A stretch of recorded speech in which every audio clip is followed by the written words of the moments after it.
What is going on to all my TV fans out there, and welcome back to my channel. We are here today to discuss the new horror series from Mike Flanagan by the name of The Midnight Club. Now, if you all are a fan of Mike Flanagan like I am, this isn't the first time he's worked with Netflix, so much so that he's actually has his own thing called the Flanaganverse, which consists of shows like Haunting on Hill House, Bly Manor, most recently The Midnight Mass. Question is, does this new series, The Midnight Club, fit within the same conversation of those other three great shows? Is it somewhere in the middle, or is it something else entirely? We'll be discussing that and so much more in today's review. But before we get into it, if you all haven't already, consider subscribing to the channel and hitting that notification bell. That way you can stay up to date with all my daily content. You can also give me a follow on Instagram, TikTok, and Twitter. All those links can be found in the description of this very video. Which, speaking of this video, if you enjoyed today's content, make sure you're giving it a thumbs up as well as sharing it. But more importantly, let's share some opinions, some comments, some thoughts of this show, The Midnight Club, in the comments below. Let me know, what did you think of the series? Are you a fan of Mike Flanagan, number one? And then what did you think of the series? And after you've seen this new show, The Midnight Club, where does it rank for you amongst the other shows? What was your favorite episode, your favorite character, things that didn't work for you all? And as we'll talk about later in this review, there are stories within the stories. It's the Midnight Club stories. Which were your favorite stories? Let's talk about that in the comment section. Of course, I'll share mine a little bit later in this breakdown. But speaking of this breakdown, if this is your first time watching one of my videos, just to let you all know, I will have time codes in the description so you can kind of know the subjects that we'll be talking about in this video. But if you've seen my previous Netflix breakdowns, the way I like to handle it is the first half of this video will be purely spoiler-free thoughts. So of course, if you haven't seen the show, you'll hear my thoughts on the characters, what worked, what didn't work, and if I recommend you all watch it. Then the second half is a spoiler discussion, and in particularly talking about the last episode, the key moments, the reveals, all the different stuff will be in the second half of the video. Again, I'll let you all know when we get to that portion of the video. I'll put a spoiler alert so you can check out, and once you finish the series, come back and share your thoughts on the finale. So with all that being said, let's talk about The Midnight Club. What is it about? How many episodes is it? And what are we getting into with this new series? Now, The Midnight Club consists of 10 episodes that range for about an hour per episode. And for you all that do not know, this series is based on the work of Christopher Pike. Now, the story takes place at a hospice that has a mysterious history where there are 8 members of what they call the Midnight Club that meet each night at midnight to tell the sinister stories. And it's in that they look for signs of the supernatural from beyond. Starting off this spoiler-free review, talking about those 8 special members of the Midnight Club, let's start off by talking about the lead of the show, who goes by the name of Alanka. Now, Alanka is incredibly smart, she's driven, and Alanka has her future all laid out, but unfortunately that comes to a stop when she receives the news of her terminal illness. Her determination to survive leads her to this manor that goes by the name of Brightcliff, where she hopes the past cases of miraculous recoveries will help her. So let's talk about Alanka. Number one, the actress is fantastic. She carries the emotional weight. She has the charm, the charisma. You're rooting for her the entire time, but it's within that character breakdown that I mentioned. She has determination to survive this illness. That determination has its ups and has its downs, because what I love about her character, she's flawed. Again, we can root for her. You love her. She's a good-hearted person. She means well by anyone, but again, her determination clouds her judgment, and in return, those other 7 members who we'll talk about here in a second are affected by her determination, because she gets herself in trouble, gets them in trouble, and once you see the series, that trouble can lead to them getting hurt. So Alanka, again, she's flawed. She is great to kind of go on this journey with. She has her own personal story. She has her own arc. She has some great stories she tells. What a great character. What a great performance. But I mentioned there are other members in the Midnight Club. Let's talk about them briefly. For example, we have another gentleman by the name of Kevin, who's your boy next door type of character, who's very charming, who has this old school presence to him in regards to being an old soul. He has his personal story that I really enjoyed. And speaking of his story, which we'll talk a little bit about later, his story that he tells at the club was one of my favorites. But Kevin has a relationship with someone else outside of this manor, but he slowly but surely kind of grows into this friendship that becomes something a little bit more when it comes to our lead character. But Kevin's great. That brings us to Anya, who is a rebel without a cause. And I'm telling y'all right now, Anya, she rubbed me the wrong way purposely. Like, when you see the show, she's meant to be that character that is kind of standoffish towards new people like Alanka, but as the show kind of goes on and you learn more about her, you kind of care more about the character. But at first I'm like, yo, she is super annoying, but again, it's on purpose. But I really enjoyed her. You have other characters such as Spencer, who's the more vibrant member of the group and always kind of the life of the party. You have Nansky, who is an introvert but also very creative. You have Sandra, who's deeply religious and uses her faith to cope with her diagnosis. You have Amesh, who's always at the hand of jokes and trying to make people laugh. And then you have, rounding out the Midnight Club, the 8 members, you have Cherry, who is the daughter of these celebrity Hollywood actors. The thing about Cherry, she lies a lot. So you don't know if she's telling the truth, if she's lying. But the thing is, you learn that she's very isolated, and she's also a very kind-hearted, caring person. So that kind of rounds up our teenagers, who I'll talk about a little bit more in depth here in a second. But I want to mention at least one of the adults. Now, I'll let you all kind of be surprised, as I was, because if you watch a lot of Mike Flanagan work, he likes to bring in actors that he's worked with in movies and shows. So I'll let you all be surprised about the other adults in this show. But there is one adult that caught me by surprise, even though I remember seeing this character in the trailer. So this isn't a spoiler, but it took me about halfway through the first episode to recognize, wait a minute, that's one of my favorite final girls from one of my favorite horror franchises. I'm talking about Nancy from Nightmare on Elm Street, played by Heather Langenkamp, who plays the Dr. Stan in this series. She is the head doctor of this place, and she has her reasons why she started this manor. And as we'll talk about in the spoiler portion, she has some other things that's revealed later on in the series. So performances are great, but I want to talk a little bit more about these kids, and I should say teenagers, because they're all teenagers. What makes them special? So first and foremost, for me personally, I'll just share a personal story with you all. I have my personal connection to losing someone very special to cancer. So right off the bat, my mindset was rooting for these characters, but it's the reality of the situation that you find these characters in. They're in a hospice, and they have to face that they're going to be dying, right? And it's within the story that you get to learn these characters. And in particular, he's talking about the story when they share these sinister, dark, twisted sci-fi stories that we'll talk about here in a second.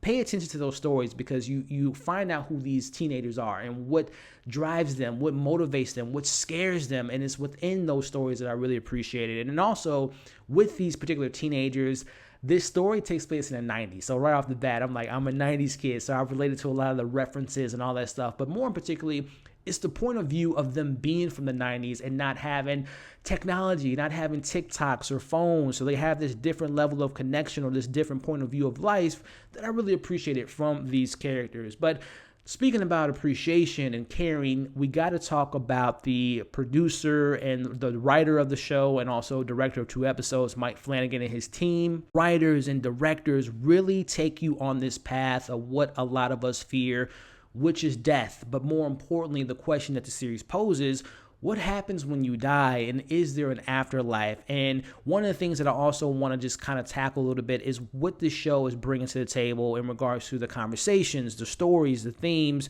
Where much of, I'm a horror fan, and a lot of the elements of horror that I love is the suspense of, I like these characters, I love these characters in some cases, and you want to know, will they live or die? But the thing that you have to kind of train your mind with this series in particular, you know off the bat that they're gonna die, right? So that kind of puts you in this certain mindset that I really like going on that journey. And in particularly, the Midnight Club establishes that all these characters will meet their death, but it's in that you have to see, okay, what are they going to do with the time they have left? What are they going to do in regards to these stories that they're telling? So that's kind of that unique element that I love that this series tackles. Is the biggest fear for a lot of us around the world is dying, right? But it's what are you going to do with the time that you have on Earth that makes this show really special in its storytelling. So knowing that Mike Flanagan is a horror fan, he works a lot in the horror genre. This is actually his first time taking a stab at the YA genre. And I'm going to admit to you all, one of the shining and the best element of the storytelling for me in this narrative is the story within the story. And I'm talking about the Midnight Club stories and how they tell the stories and the genre switching and what we're able to do within those stories. That was really the appeal to me.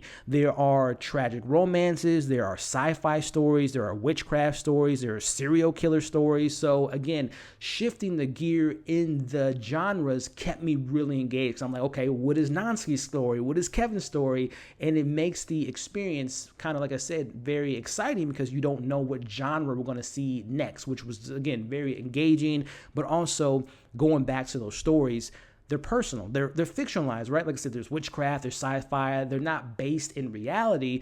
But when you see this series, pay attention to these stories, because the stories of these characters tell each of their arcs and their development. So very important. I really enjoyed that aspect. And not only that, but again, them dealing with the reality of death, but also the aspect of the manor. And here's where the creepy, horror, nightmarish elements of the show come about, because they are under the belief that this manor, like I mentioned, Alanka thinks that there's these type of miracles going on, but there's something more going on, a little bit more sinister. And that's where the show kind of says, okay, are there ghosts? Is there a cult here? So that element there kind of keeps you on your toes. So I do want to mention, and not giving too much away as far as going in depth of these stories, but I do have my favorites, and I'll give you all my top 3. Go ahead and let me know yours once you've seen the series, of course. But for me, my top 3 stories has to be Kevin's story, which involved a serial killer, my man Amesh, who had a very interesting sci-fi story, and Sandra's black and white noir story they were my top 3 stories. So share yours in the comments. Again, those stories to me were very unique. So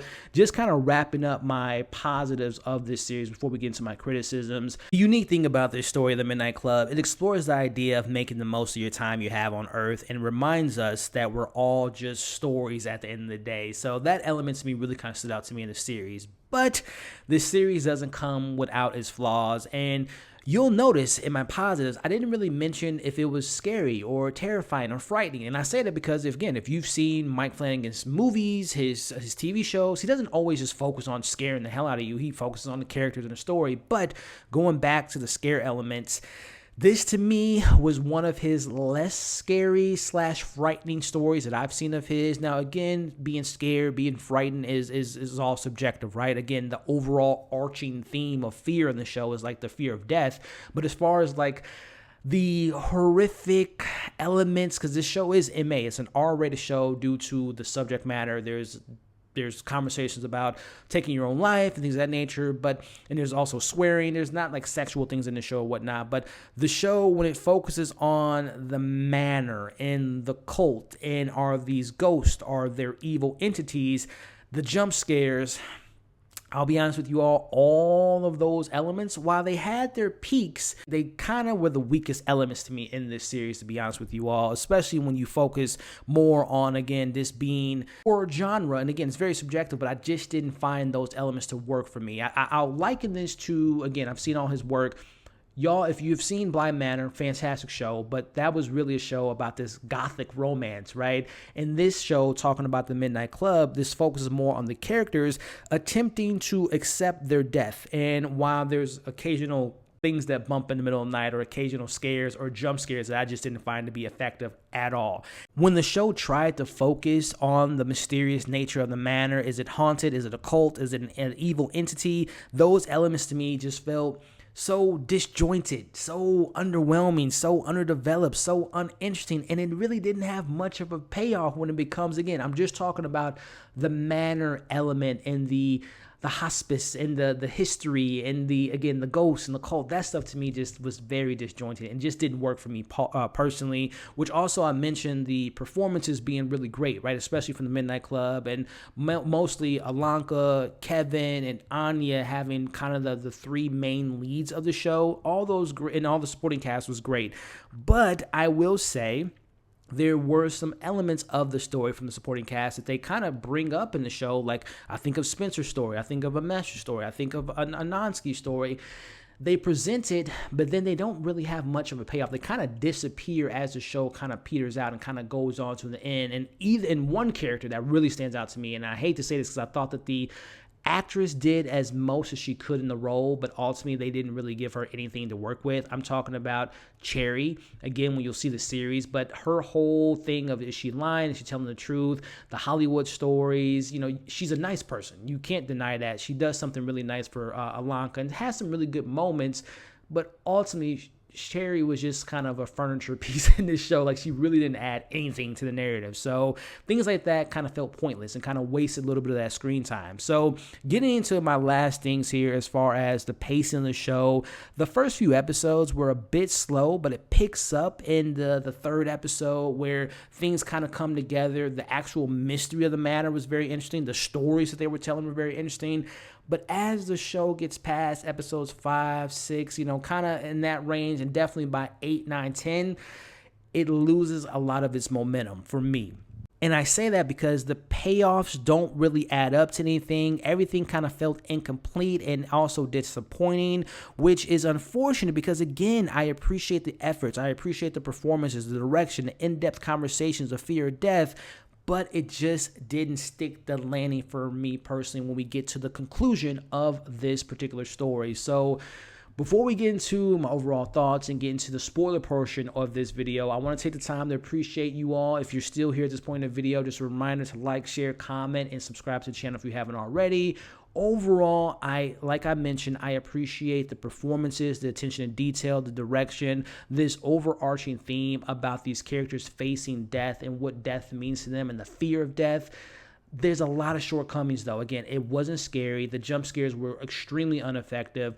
The mystery of the manor didn't have really good payoffs. And when we get to the end of the show, it just kind of felt very disappointing. But I'll say all this to say this. When you put it in the lens of this is a YA show, this isn't really meant to be a scary show, and when you look at those stories that I mentioned from the Midnight Club, that is kind of the shining light, and again, those performances makes me want to say, yes, give it a watch. It isn't one of those, like, stop what you're doing, watch The Midnight Club as soon as it hits Netflix. But if you have the time, it is spooky season, and if you want to kind of get into a for those that aren't that get scared easily, this might be your type of show, especially if you're, like I said, if you like a YA type of adaptation. So with that being said, give it a watch, and when you do, let me know your pros, your cons, favorite moments, least favorite moments, your favorite stories. Let me know that in the comments below. So now we're going to pivot over to the spoiler portion. So I will warn you all, we're going to be talking spoilers, and particularly the 10th episode, which was titled Midnight. We're going to talk about the reveals, the ending, all that stuff here, so you have been warned. I'm going to probably clip this video out and make it a separate video, kind of like an ending explain type of thing. So with all that being said, spoilers ahead. We're talking about the last episode, which again was titled Midnight. Now, one of the things I want to mention that I couldn't really talk about in the spoiler-free portion is the idea of the ghost was fascinating. Again, I didn't think the execution was all that great and scary, like not at all. Like the designs and the jump scares were not effective. But to me, the metaphor of the ghost was really unique because I don't know if you all noticed, the only time the character saw the ghost is when they were about to die. Think of it as Anya, who we talked about in the spoiler-free portion. Didn't like her at first, but end up loving her, especially when she had her solo episode. I think it was episode 7, when she was kind of like in limbo, life and death, and she was like listening to the radio. All that stuff was fantastic. But when you go into the idea of these ghosts only appearing when they were going to die, that was like, again, the metaphor of death. Their time was coming. Anya, you think of all the characters that saw him was Anya, Kevin, he saw the ghost a lot because he's almost going to be dying soon, and also our lead character, Alanka, who that moment, which we'll talk about here in a second in the 10th episode, when she has her witch story and her mom and she accepts death. We'll talk about that here in a second. That was a really good sentimental, emotional moment that I thought had a really good payoff. But again, the ghost, I like, again, the execution I wish was scarier, I wish was more frightening. But again, the only time our characters saw the ghost is when they were going to meet death, which I thought was unique. But going into breaking down this 10th episode and talking about the ending. So we open the episode. We obviously know at this point in the series the identity of Julia, who she really was in the series. And she goes to go meet Regina Ballard, who allows her to stay with her for the week. And they come up with the elaborate story that she told everyone that thinks that this place has these mysterious healing powers in the basement. So we already know, okay, it was just a hoax, or not a hoax, but it was just part of their story to kind of create this narrative of creating this cult and creating this belief in this particular pace, which I'm like, whoa, that's kind of effed up on both their parts, right? But then going back into, at this point in the episode, everyone's saying their goodbye to Sandra, which I will say, when we get that moment, which I think it was in episode 7 or 8, when we find out that one of the kids or one of the teenagers from the Midnight Club was misdiagnosed and they're going to be leaving, obviously, as the audience member, you've been thinking this whole time, first off, it's Alanka. She's the one that found this place, in regards to she is the eyes into this world. We're following her. So the hero's journey, of a certain extent, is she's going to beat this terminal illness. Or you're thinking, wait a minute, maybe that ritual that she did actually worked and she's going to leave. But this caught me by surprise and ended up being Sandra, which was, I'll admit, it was emotional, man, because again, we're following Alanka. Of course, they built the other characters out, some more than others, but we think it's going to be Alanka. And when she finds out that it's Sandra, she's kind of like, no, Sandra, it's not you, it's me. And then when she finds out, no, I'm going to be leaving tomorrow, that was very heartbreaking. And again, when they say goodbyes and all that stuff, I didn't cry or anything at one point in this series, but it was emotional. But let me know how you all felt about that moment. And did you think it was going to be Alanka? Or once Dr. Stanton said it was a female, I was like, okay, it's only 3 characters left that are female: Alanka, Nansky, and Sandra. So let me know how you all took that in, and if you got a little bit emotional when you found out who it was. But I will go back to Sandra, and I talked about it in my spoiler-free portion. Her story, her sinister story, was one of my favorites. The romance, black and white noir with the undertone of the hero being Spencer, because again, they had their conflict when she was talking about religion, and obviously religious different followings don't believe, that when you're gay, you're not gonna go to heaven, you're evil and all that stuff. And we even get that payoff with Spencer's mom coming to the manor at the end. So, but her story was fantastic. And again, let me know, because of course we're talking spoilers now, what was your favorite story? Again, mine was Kevin, serial killer. I enjoyed the Amesh story, the sci-fi time traveling story, and also, like I just mentioned, the black noir. Let me know some of your favorites. So moving on to kind of breaking down the final moments. Again, the question at hand when you're watching the show is, are these ghosts? Is there a real afterlife? And all that stuff is still questionable until we get this moment. Anya's friend, her childhood friend, comes to go pick up her belongings, and he finds the ballerina.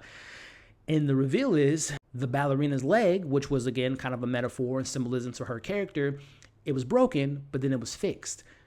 She didn't fix that when she was alive. She fixed that from the afterlife, which, if you go back to the very beginning of the show, if one of us die, we have to give us a symbol or give you all something to know that we're in the afterlife. So she did that from the afterlife. So I kind of really enjoyed that moment, especially, like I said, off the bat, Anya, I'm like, yo, she is being a little bit too rude to our main character. But again, you learn why she's so standoffish, why she's so protective of her friends, and especially when you get her story. So that was a good moment. That was some of the shiny moments of this finale, because a lot of the stuff to me just didn't really stick the landing for me. But that brings us to wrapping up our final stories, which one of the stories had a bad ending, which the crew even admits, and the other one had a better emotional moment, which is Kevin finally finishes his story, which was personally my favorite story up until the ending. But his whole I can't kill Sheila, his great-great-grandfather, or even decades ago, generations ago,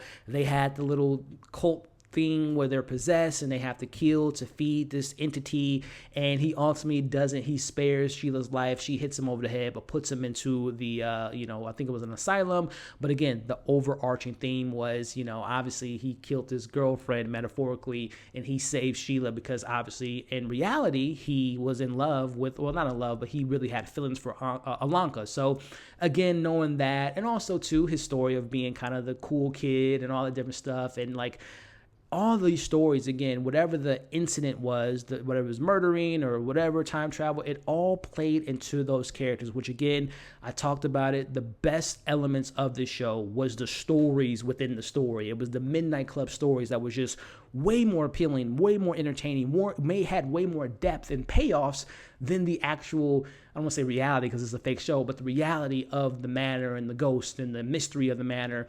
Those stories were fantastic.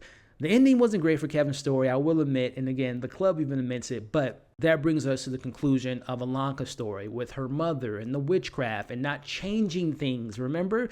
Her determination to survive. She was so gung-ho on surviving, saving her friends in this particular story, all for it to, as they say, bounce back or push back at the time, and it got her. She ended up sacrificing herself for, in this particular story, Alanka, her friend, but that ties back into her story as she's going to the afterlife.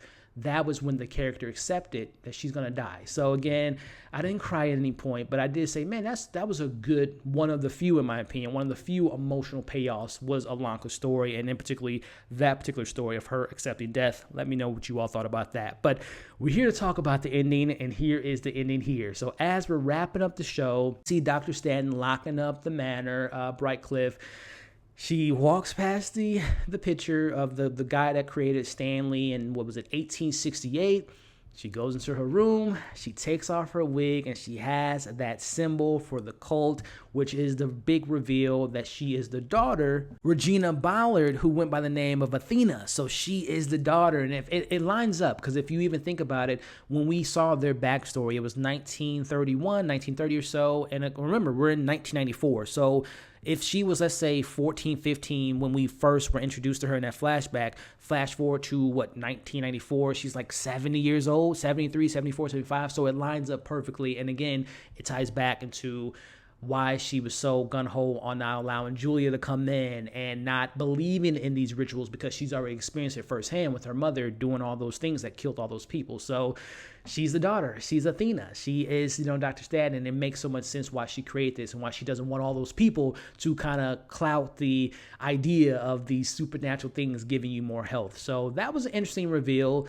But my question is this a season 2 type of ending? Like, are we going to get more? I don't think so, because again, if you see Mike Flanagan's previous work, they're just one and done. They're limited miniseries, but we've never had a series, I guess, really end on that type of an open-ended thing. Like, okay, are we going to get any more of the story? But again, I think about Midnight Mass, that kind of had it like I don't say cliffhanger, but you didn't know if the vampire, spoiler here for that show, which you should watch that if you haven't, but spoiler for Midnight Mass, when the vampire went away, the vampire died. They didn't explicitly show you that, but we know that when the light comes out, and they had a very kind of way to show you that the vampire didn't live on. But, that story to me had a more conclusion to it versus this one kind of was, I don't say open-ended, but I'm like, oh, there's maybe more to explore there. But most likely not, because we know Mike Flanagan likes to do, he's already working on his next show, which I can't think of the name of it right now, but that's the ending. She is the daughter, and we kind of understand, again, why she did the things that she did. So